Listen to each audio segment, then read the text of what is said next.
Can I complain about the running of Derby County Football Club yet? Because Derby County look all but set to go down to League One. After a failure to sack the manager Paul Warne, a failure of investment in January, Derby County have just slipped and slipped and slipped.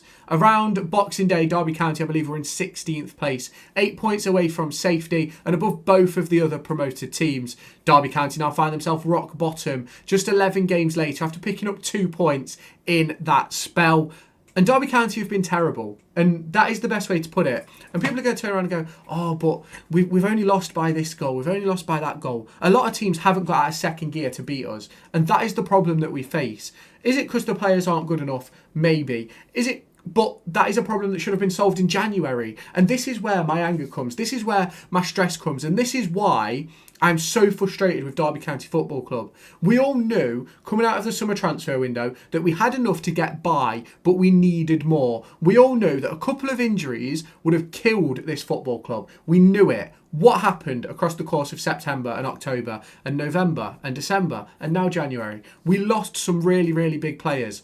And all we did in January was replace players that moved on. Sonny Bradley, Curtis Nelson, Erin Cashin, James Collins, who else moved out? Twanda Chiwa. We just replaced those players, Erin Cashin.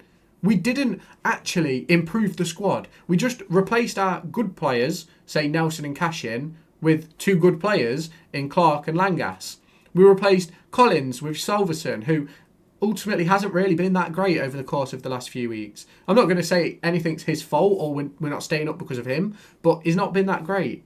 We replaced Twanda Chiwa with Harrison Armstrong.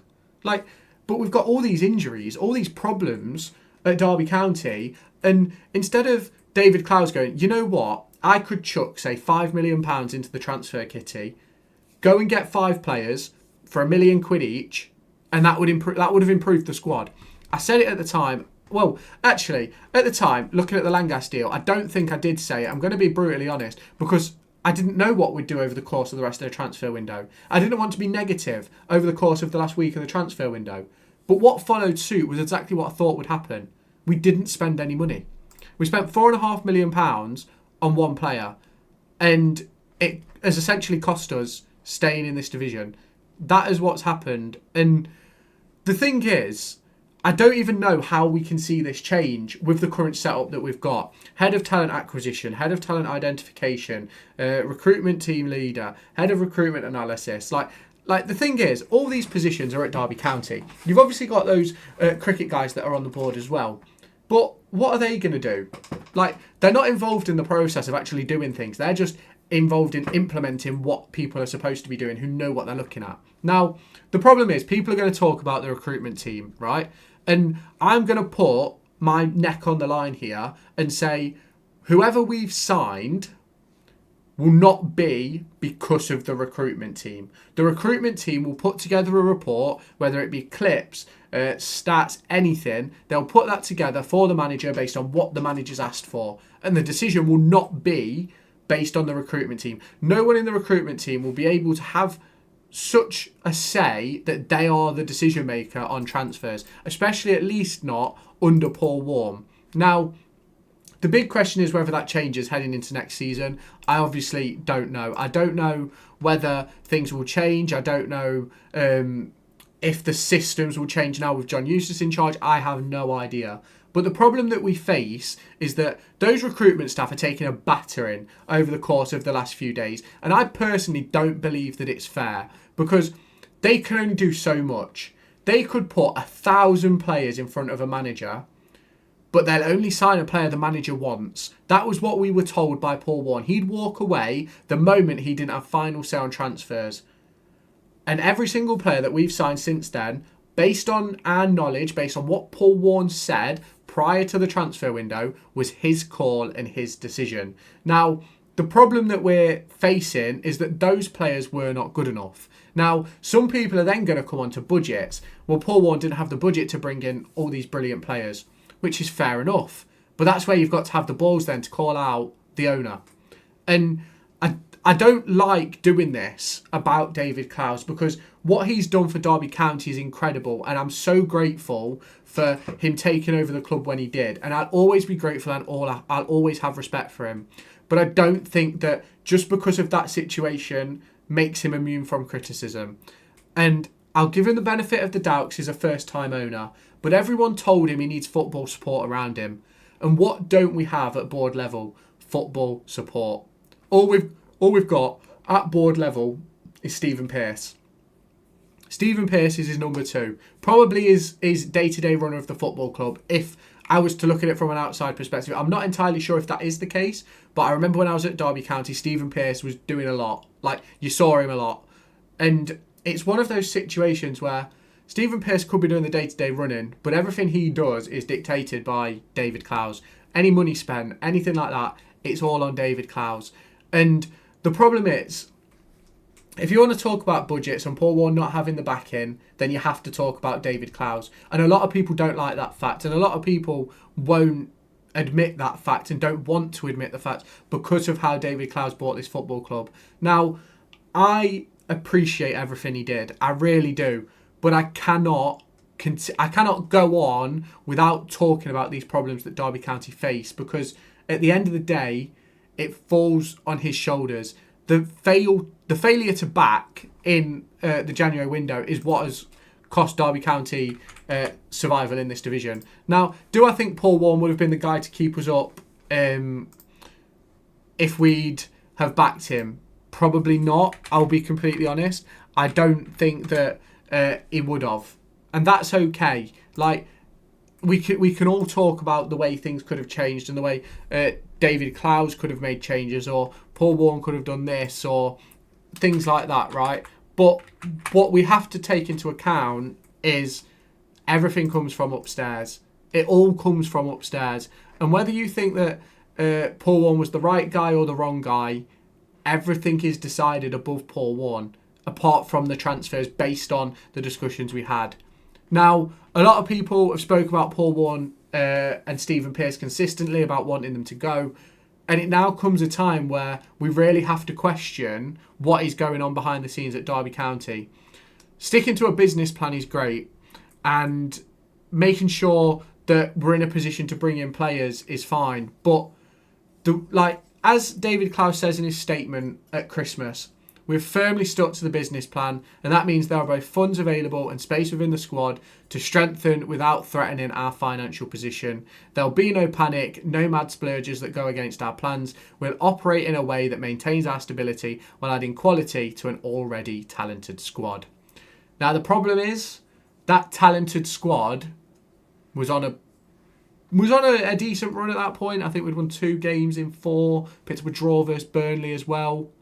But then we didn't improve the squad. It took us 18 days into January before Selverson signed? And then it took us another 10 days-ish before we picked up Sondre Langas. Then obviously Harrison Armstrong, Matt Clark was signed a couple of days before that. So it's not as if we really added to the squad. And a lot of people are going to say, well, Matt Clark's good, Sondre Langas is good, Selverson's better than Collins. So we did sort of add quality. But when you look at the players that left or aren't now available, we didn't really improve the squad.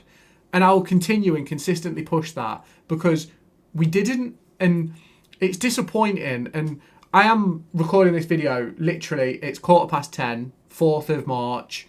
I've just essentially finished watching the Hull City game, where they obviously won, which put Derby County 7 points from safety.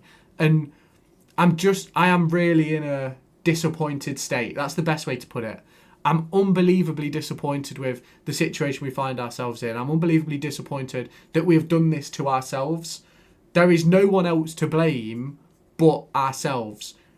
And you look at League One, I still think we should have won the division, and we didn't. I still think that the best point of call would have been for Paul Warne to walk away the day after Carlisle. But I obviously understood, and I spoke about it in the summer, that I understood that Paul Warne would get an opportunity to build a squad for the Championship. And ultimately, if I might be wrong on figures here, but I'm fairly sure he spent more money in our first transfer window in the Championship than he ever did at Rotherham. And it made little to no difference. And don't get me wrong, yes, some blame has to fall on the footballers on the pitch. Some blame does. The fact that Ben Osborne isn't fit enough to play every week, which I actually find quite interesting, because I'm pretty sure he's played every game since John Eustace has come in. But the fact that Ben Osborne isn't fit, Caden Jackson has to have something to say. Jerry Yates, he has too. Mendes Lang. All these players are the reason why we're in the position we're in. James Collins, when he was here, it was like he's towing a fucking boat. Like a joke. But it's an awful position. It really is an awful position. And I think I could go on for days and days about the situation we're in. And we're never going to be true challengers in the Championship doing what we're doing. You have to spend a bit of cash. You have to put a little bit of a fight in now. And I don't think the players were playing for Warne. And I don't think the players are really playing for Eustace. And I have to say that. And I'm going to be brutally honest. I don't think it's Eustace's fault. I think the players have a lack of confidence, which sort of means that a tackle that they probably would have gone in for in August, they're not going in for in March. And I think we're 2 months away from the end of the season. And it honestly cannot come soon enough for Derby County. It cannot come soon enough because I can't see a way that we get out of this. And I understand that people will say that I'm being defeatist, I'm being negative. Some people will probably call me a wrist slasher or something like that. And that's okay. Like, I can take it. I'm not fussed. I don't need defending in the comments or anything like that. Although, I appreciate it if you do.